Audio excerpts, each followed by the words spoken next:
नमस्कार दोस्तों, मेरा नाम है भालचंद्र। ब्रह्मांड सिद्धाश्रम में आप सभी का स्वागत है। आज के इस वीडियो में हम चर्चा करेंगे कन्या राशि का सन 2022 का संपूर्ण राशिफल। कैसे होंगे ग्रह योग, कैसे होंगे ग्रहों के राशांतर और वो आपके राशि पर किस प्रकार से परिणाम करने वाले हैं, कौन से निर्णय आपको लेने हैं, कौन से निर्णय आपको टालने हैं, सभी के बारे में चर्चा इस वीडियो में हम करने वाले हैं। अपना ये जो चैनल है ब्रह्मांड सिद्धि एस्ट्रो, इस चैनल पर मेष राशि से लेकर मीन राशि तक की जो सभी 12 राशियां हैं, इन सभी 12 राशियों का सन 2022 का राशिफल क्या होगा, इस विषय पर वीडियो अपलोड हो रहे हैं। आप उसका आनंद जरूर लीजिए। तो आज के इस वीडियो में हम चर्चा करेंगे कन्या राशि का सन 2022 का संपूर्ण राशिफल। सबसे पहले हम जो महत्वपूर्ण ग्रह है उसके जो राशांतर उसके बारे में चर्चा करेंगे। ग्रह के बारे में अगर देखा जाए तो जो मंगल ग्रह है, यह मंगल ग्रह आपके तृतीय भाव में भ्रमण कर रहा है और यह मंगल ग्रह आपका अष्टमेश भी है और तृतीयेश भी है, आपके तृतीय भाव में भ्रमण कर रहा है। करीबन 16 तारीख तक यह आपके तृतीय भाव में भ्रमण करेगा और 17 जनवरी के बाद यह आपके चतुर्थ भाव में भ्रमण करेगा। तो करीबन 16 तारीख तक का जो समय है, इसमें आप बहुत ज़्यादा एक्टिव नजर आओगे। जो भी महत्वपूर्ण काम है वो आप हाथ में ले सकते हो। हालांकि डॉक्यूमेंटेशन के बारे में या फिर आपको कहीं ट्रैवलिंग वगैरह करनी है तो उसके संदर्भ में जो भी महत्वपूर्ण काम है वह आप हाथ में ले सकते हो और वो पूरे होते हुए भी नजर आएंगे। 17 जनवरी के बाद यह मंगल ग्रह आपके चतुर्थ भाव में भ्रमण करेगा। तो आपके जो घर के लोग हैं उनके साथ छोटी मोटी बातों को लेकर तकरार हो सकती है, तो उसी के ऊपर थोड़ा सा ध्यान देना आवश्यक होगा। हालांकि ये बात काफ़ी बड़ी नहीं होगी, लेकिन फिर भी फैमिली से रिलेटेड जो भी छोटे मोटे प्रॉब्लम है वो उभर कर सामने आ सकते हैं। उसी प्रकार दिनांक 28 फरवरी से लेकर 8 अप्रैल तक का जो समय है, इसमें यह जो मंगल है, यह मंगल आपके पंचम भाव में भ्रमण करेगा। तो अगर आप किसी के रिलेशनशिप में हैं तो इस कालावधि के दरमियान छोटी मोटी प्रॉब्लम या कॉम्प्लिकेशंस आपके रिलेशनशिप में जो व्यक्ति है उनके साथ हो सकती है। हालांकि इसका बहुत ज़्यादा प्रभाव आप पर नहीं होगा, लेकिन आपके पंचम भाव में ही शनि का भी भ्रमण हो रहा है। इसी के कारण थोड़ा बहुत आपके रिलेशनशिप पर आपको चौकन्ना रहना या फिर ध्यान देना ज़्यादा आवश्यक होगा। उसी प्रकार अगर आप शेयर मार्केट से डील करते हो तो ये जो कालावधि है आपके लिए शुभ फलदायी होगा। शेयर मार्केट बारे में कुछ अच्छे रिजल्ट्स आपको मिल सकते हैं, कुछ अच्छी बातें हो सकती है या फिर जो भी आप अनुमान लगाओगे वो सही साबित होते हुए नजर आएंगे। उसी प्रकार 8 अप्रैल से लेकर करीबन 17 मई तक का जो समय है, इसमें यह जो मंगल है, यह मंगल आपके षष्ठ भाव में भ्रमण करेगा। तो यहाँ पर स्वास्थ्य के बारे में ध्यान देना बहुत ज़्यादा आवश्यक होगा। अगर आप स्वास्थ्य के बारे में किसी व्याधि से पीड़ित हो तो उसके जो परिणाम है वो आपको इस कालावधि में मिलने की संभावना काफ़ी ज़्यादा बनती है। उसी प्रकार जहाँ पर आप काम करते हो, नौकरी करते हो या फिर व्यवसाय करते हो, वहाँ पर के जो सहकर्मी होंगे उनके साथ भी छोटी मोटी बातों को लेकर तकरार हो सकती है। ऑफिस पॉलिटिक्स जिसे हम कहते हैं, इसका अनुभव आप इस कालावधि में ले सकते हो। उसी प्रकार दिनांक 28 मई से लेकर 28 18 मई से लेकर 28 जून तक का जो समय है, इसमें यह जो मंगल है, यह मंगल आपके सप्तम भाव में भ्रमण करेगा। तो अगर आपका विवाह हुआ है तो आपके जो वैवाहिक जोड़ीदार है उनके साथ प्रॉब्लम कॉम्प्लिकेशन हो सकती है। आपके जो वैवाहिक जोड़ीदार है वो आपके ऊपर हावी हो सकते हैं, तो बस उसी के ऊपर थोड़ा सा ध्यान देना ज़्यादा आवश्यक होगा। उसी प्रकार दिनांक 29 जून से लेकर करीबन 18 अगस्त तक का 11 अगस्त तक का जो समय है, इसमें ये जो मंगल है ये आपके अष्टम भाव में स्वयं के राशि में भ्रमण करेगा। यहाँ पर मिला जुला इसके जो परिणाम है वो आपको मिल सकते हैं। सबसे पहली बात, आपको आपके सेहत के बारे में ध्यान रखना ज़्यादा आवश्यक होगा, क्योंकि राहु भी आपके अष्टम भाव में इस कालावधि के दरमियान भ्रमण करने वाला है। तो आपके आपके स्वास्थ्य के बारे में ध्यान देना आवश्यक होगा। उसी प्रकार इस कालावधि के दरमियान आपको अनएक्सपेक्टेड लाभ वगैरह मिलने की संभावना काफ़ी ज़्यादा बनती है। अनएक्सपेक्टेड लाभ मतलब ऐसे लाभ जिसके बारे में आपने सोचा नहीं था, या फिर कभी कभार हम ऐसे काम कर जाते हैं जिसका जो लाभ है उसके बारे में हम नहीं सोचते, लेकिन काम करते जाते हैं और लाभ कहीं पर जाके हमें मिलते भी। तो इसी प्रकार के लाभ, अनएक्सपेक्टेड लाभ आपको मिलने की संभावना इस कालावधि के दरमियान काफ़ी ज़्यादा बनती है। दिनांक 11 अगस्त से लेकर करीबन 17 अक्टूबर तक का जो समय, इसमें यह जो मंगल है, यह मंगल आपके भाग्य भाव में भ्रमण करेगा। तो इस कालावधि के दरम्यान आपके बहुत ज़्यादा ट्रैवलिंग वगैरह हो सकती है और वो सकारात्मक रूप से भी होगी, लेकिन ट्रैवलिंग करते समय सेहत के बारे में ध्यान देना ज़्यादा आवश्यक होगा। 17 अक्टूबर के बाद यह जो मंगल है, यह मंगल आपके दशम भाव में भ्रमण करेगा और दिनांक 31 अक्टूबर को यह मंगल आपके दशम भाव में वक्री होगा और 14 नवंबर के बाद ये फिर से आपके भाग्य भाव में भ्रमण करेगा।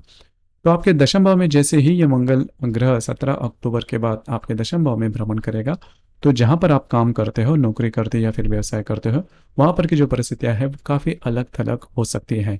आपके साथ जो काम करने में सहकर्मी हैं, उनके साथ छोटी मोटी बातों को लेकर प्रॉब्लम हो सकती है। आप अगर नौकरी करते हो तो आपका तबादला भी हो सकता है, या फिर आपको लग सकता है कि आपसे बहुत ज़्यादा काम लिया जा रहा है, बहुत ज़्यादा स्ट्रेस में आप आ सकते हो। लेकिन ऐसे होते हुए भी किसी भी परिस्थिति में बिल्कुल भी जॉब क्विट नहीं करना। तो ये बात जानना का, क्योंकि यह जो मंगल है आपके दशम भाव में वक्री भी होने जा रहा है, जो कि आपके सेहत के बारे में, उसी प्रकार जो भी आपका कार्य क्षेत्र है उसके संदर्भ में कुछ स्ट्रेसफुल सिचुएशन पैदा कर सकता है। इस प्रकार गुरु ग्रह के बारे में अगर देखा जाए तो गुरु जो ग्रह है, यह गुरु ग्रह आपके षष्ठ भाव में भ्रमण कर रहा है और दिनांक 14 अप्रैल के बाद यह गुरु ग्रह आपके सप्तम भाव में भ्रमण करेगा। यह गुरु ग्रह आपका चतुर्थेश भी है और सप्तमेश भी है। तो करीबन यह जो गुरु ग्रह 13 अप्रैल तक आपके षष्ठ भाव में भ्रमण करेगा। तो यहाँ पर दो तीन बातें जान लेना ज़्यादा आवश्यक हो गई। आपको स्वास्थ्य के बारे में थोड़ा ध्यान रखना होगा। उसी प्रकार दिनांक 14 अप्रैल तक का या फिर 13 अप्रैल तक का जो समय है, उसमें आपके जो वैवाहिक जोड़ीदार हैं उनके साथ छोटी मोटी बातों को लेकर तकरार हो सकती है। लेकिन जैसे ही ये ग्रह, मतलब गुरु जो ग्रह आपके सप्तम भाव में भ्रमण करेगा, तो 14 अप्रैल के बाद का जो समय है वो आपके लिए शुभ फलदायी साबित होगा, क्योंकि ये जो गुरु ग्रह है, यह गुरु ग्रह पंचम दृष्टि से आपके लाभ भाव को देखेगा, सप्तम दृष्टि से आप ही के राशि को देखेगा और नवम दृष्टि से आपके तृतीय भाव को देखेगा। तो इसके सबसे महत्वपूर्ण इसके जो परिणाम आपको 14 अप्रैल के बाद मिलेंगे, वो आपको लाभ के बारे में कुछ अच्छे परिणाम आपको मिल सकते हैं। प्रत्यक्ष लाभ जिसे हम कहते हैं, उसके संदर्भ में कुछ अच्छे लाभ आपको मिल सकते हैं। आपका जो कॉन्फिडेंस है वो काफ़ी हाई हो सकता है। आपके राशि की यह कमी है कि आपका जो कॉन्फिडेंस है वो थोड़ा कम देखा जाता है। इसी वजह से आपकी जो डिसीजन पावर है वो भी थोड़ी कम हो जाती है। मतलब डिसीजन लेना है नहीं लेना है, इसी दुविधा में आप पड़ जाते हो। तो वो जो कॉन्फिडेंस है वो लिफ्ट गुरु की जो नज़र है, दृष्टि है, इसी वजह से हो जाएगी। उसी प्रकार जो भी आपके अटके हुए काम हैं वो अगर आप हाथ में लेते हो तो वो पूरे होते हुए भी नजर आएंगे। तो उसी प्रकार अगर आपका विवाह हुआ है तो आपकी जो वैवाहिक जोड़ीदार है उनके साथ भी आपकी रिलेशनशिप काफ़ी अच्छी देखी जाएगी।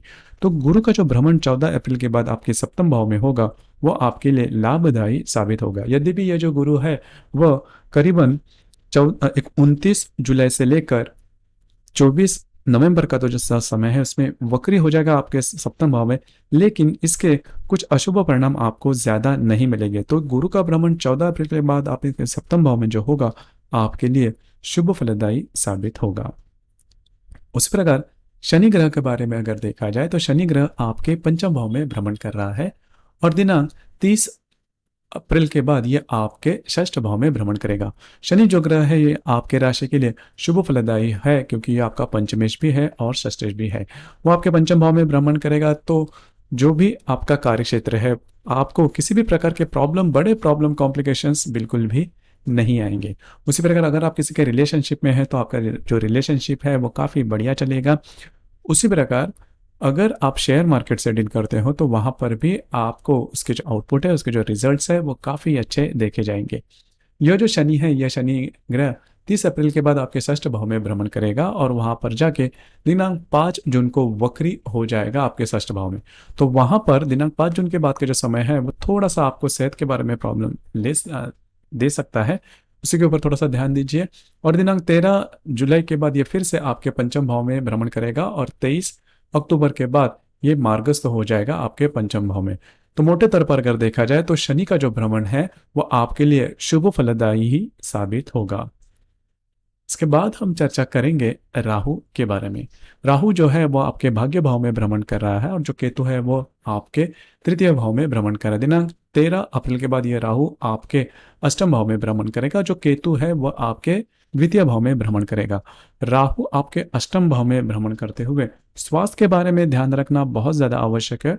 और दूसरी सबसे महत्वपूर्ण बात जो कि आपको ध्यान में रखनी ज़्यादा आवश्यक है, इस कालावधि में मतलब 13 अप्रैल के बाद का जो कालावधि है, इसमें जो राहु आपके अष्टम भाव में भ्रमण करेगा, इस कालावधि में किसी भी प्रकार के आउट ऑफ द वे जाके काम नहीं करना। कभी कभी होता क्या है कि हम थोड़ा सा जो कायदे कानून होते हैं उसको तोड़ मरोड़ के अपना काम करने के लिए तैयार होते हैं, लेकिन अगर ऐसे काम आप करते हो तो उसमें लीगली फंसने के चांसेस काफ़ी ज़्यादा बनते हैं, क्योंकि जो राहु है ये आपकी बुद्धि भ्रमित कर सकता है। तो कई दफ़ा हमें लगता है कि बाकी के जो लोग हैं वो इस प्रकार का काम कर रहे हैं, उनको किसी प्रकार की तकलीफ नहीं हो रही, तो हम भी रिस्क ले लेते हैं। तो अगर आप लेते हो तो आप उसमें फंस जाओगे, क्योंकि आपके लिए जो ग्रह स्थिति है वो उचित नहीं है। तो ये थे ग्रहों के जो राशांतर है उसके मिलने वाले परिणाम। अब हम देखेंगे ग्रहों के जो ग्रह योग, जो महत्वपूर्ण ग्रह योग है इस साल के, उसके जो प्रभाव है वो आपके राशि के लिए किस प्रकार से प्रभावशाली रहेंगे। रवि और शनि की युति होने जा रही है आपके पंचम भाव में। इसका जो प्रभाव है, इस युति का जो प्रभाव है वो देखा जाएगा करीबन 1 फरवरी से लेकर 7-8 फरवरी तक। इसमें यह जो ये रवि शनि की जो युति आपके पंचम भाव में देखी जाएगी, तो यहाँ पर 2-3 बातें हैं वो ध्यान में लेना ज़्यादा आवश्यक है। इस कालावधि के दरमियान अगर आप इसके रिलेशनशिप में हैं तो वहाँ पर मिसअंडरस्टैंडिंग हो सकती है। उसी प्रकार अगर आप शेयर मार्केट से डील करते हो तो इस कालावधि के दरमियान किसी भी प्रकार के बड़े निर्णय बिल्कुल भी नहीं लेना। उसी प्रकार रवि और गुरु की युति भी होने जा रही है आपके षष्ठ भाव में। इस युति का जो कालावधि है, इसके का जो प्रभाव है वो देखा जाएगा करीबन 2 मार्च से लेकर 8 मार्च तक। तो इस कालावधि के दरमियान भी अगर आपका विवाह हुआ है तो आपकी जो वैवाहिक जोड़ीदार है उनके साथ छोटी मोटी बातों को लेकर तकरार हो सकते हैं। सबसे महत्वपूर्ण बात, आपके जो वैवाहिक जोड़ीदार है उनके स्वास्थ्य के बारे में भी प्रॉब्लम कॉम्प्लिकेशंस आपको यहाँ पर देखे जा सकते हैं। उसी प्रकार मंगल और शनि की युति होने जा रही है आपके पंचम भाव में। इस युति का जो कालावधि है, जो प्रभाव है वो देखा जाएगा करीबन 2 अप्रैल से लेकर 7 अप्रैल तक।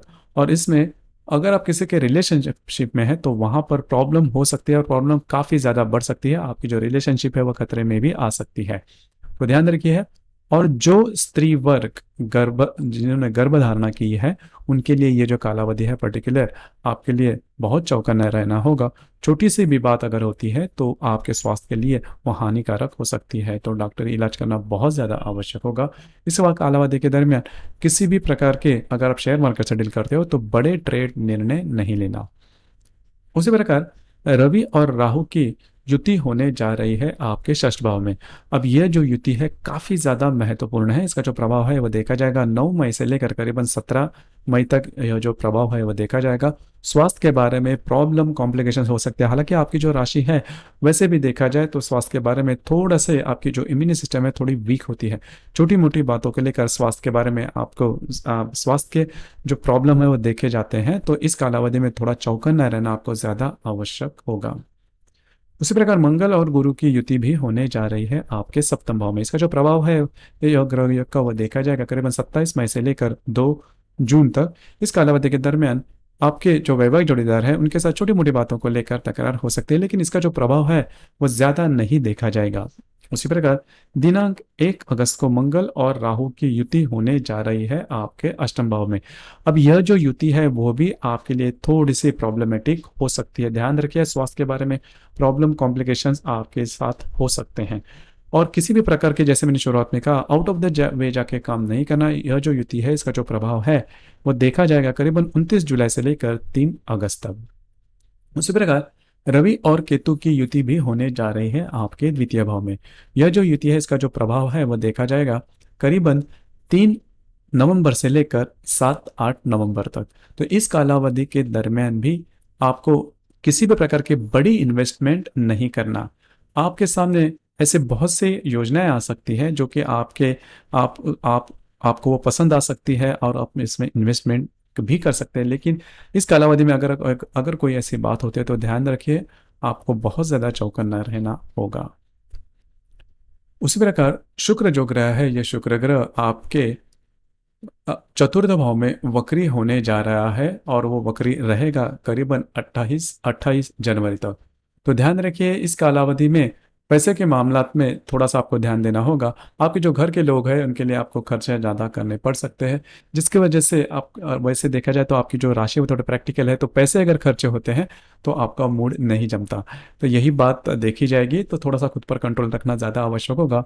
उसी प्रकार दिनांक 14 जनवरी से लेकर 3 फरवरी तक का जो कालावधि है, उसी प्रकार 10 मई से लेकर 6 जून तक का जो कालावधि है, और 10 सितंबर से लेकर 5 अक्टूबर तक का जो कालावधि है, इसमें जो बुध है आपके राशि का स्वामी, वो वक्री हो जाएगा आपके पंचम भाव में, उसी प्रकार आपके भाग्य भाव में और आप ही के राशि में। तो इस कालावधि के दरमियान अपने स्वास्थ्य के ऊपर ध्यान रखना बहुत ही ज्यादा आवश्यक होगा। सबसे महत्वपूर्ण बात, आपकी जो मानसिकता है वो बदल सकती है। जैसे मैंने कहा कि आपके राशि में थोड़ा सा कॉन्फिडेंस है वो थोड़ा कम देखा जाता है, तो उसी का अनुभव इस कालावधि के दरमियान देखा जा सकता है। प्रेशर में आके, स्ट्रेस में आके कुछ आप गलत निर्णय ले सकते हो। तो अगर ऐसी कोई बात आती है कि आपको निर्णय लेना ही है, तो ये जो कालावधि है, ये जो दिन है, वो अगर आप उसमें अगर आप निर्णय नहीं लेते तो बात आपके लिए काफ़ी अच्छी हो सकती है, लेकिन अगर इसमें आप निर्णय लेते हो तो वो निर्णय चूकने की संभावना काफ़ी ज़्यादा बनती है। तो दोस्तों, ये था कन्या राशि का सन 2022 का संपूर्ण राशिफल। आपको ये राशिफल कैसे लगा, आपने इसका अनुभव किस प्रकार से लिया, नीचे कमेंट बॉक्स में ज़रूर कमेंट करना। और अपना ये जो चैनल है ब्रह्मांड सिद्धि एस्ट्रो, इसे भी लाइक, शेयर और सब्सक्राइब ज़रूर करना। धन्यवाद।